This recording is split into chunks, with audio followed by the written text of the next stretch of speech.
Greetings.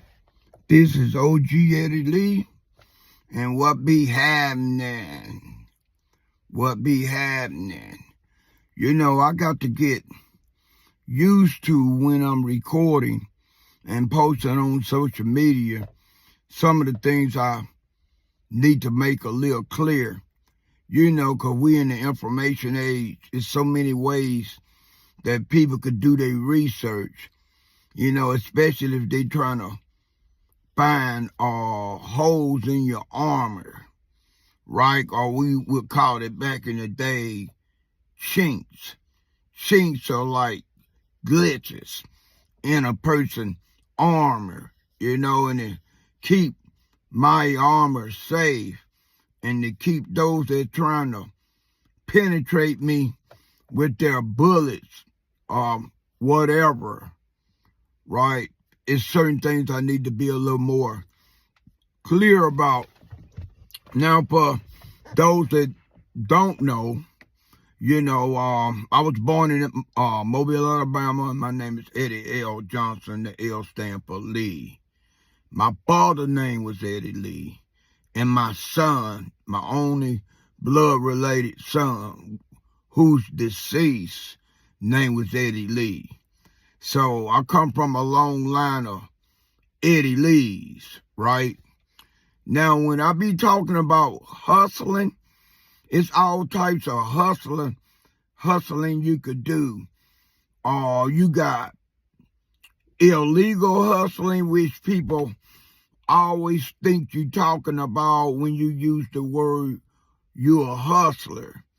For years, society, and I'll say what it is, white society, felt like anything had anything to do with any kind of hustling, it was illegal. Now, in a lot of cases, it might have been illegal. Now, I would love to tell y'all when I say or use the word hustling or I was a hustler, it was all legal. But that would be a damn lie because it wasn't, right? I mixed the legal hustle game with the illegal hustle game. And the era in time was entirely different than the people hustling in the 80s forward. And what really made things different for those who are curious on what made hustling in the 60s and 70s and maybe even before the 60s different than the 80s, what made it different was crack cocaine. When cocaine went from being snorted to freebasing, from freebasing to being cooked up in rocks and put in small baggies, that changed the whole drug game. Now, that part of the drug game, I never had nothing to do with that. To be honest, I never sold no kind of coke. I never even sold no heroin. I grew up in the time of heroin. I know a lot of people, even family members, like uncles and first cousins, some of the older homies, the way that they moved. At the time, I didn't recognize it, right? Even though they didn't smoke the marijuana, they didn't drink the liquor with us, and they didn't, they didn't do the cow syrup, because that Robitussin cow syrup had some of the same thing that lean, which was codeine, in it. And it had it in it for years. Now, I was a syrup head for a while. I drank my shares of bottles of Robitussin. I started off drinking a half of regular size to a whole regular size bottle of cow syrup to a half a family size of Robitussin cow syrup. I done had some bad highs when I came down, and some bad side effects from drinking that Robitussin. I did good to stop drinking that Robitussin, what I did, right? I got a couple, well, I know a couple guys that was part of the clique that I interact with the most that was on that Robitussin. And even when they got that off that Robitussin, they had issues, and from the issues, they end up dying. They just died, right? Nobody could say why they died. They died years after they had stopped drinking cough syrup. Okay, back to the hustling part of it. Right, with me being 14 and 15 years old, it was a lot of places I couldn't get into legally. I couldn't buy no wine legally. I couldn't even buy no cigarettes or beer legally. I couldn't buy nothing out of the liquor store legally. And I didn't supposed to be in no nightclubs legally. But I was in nightclubs.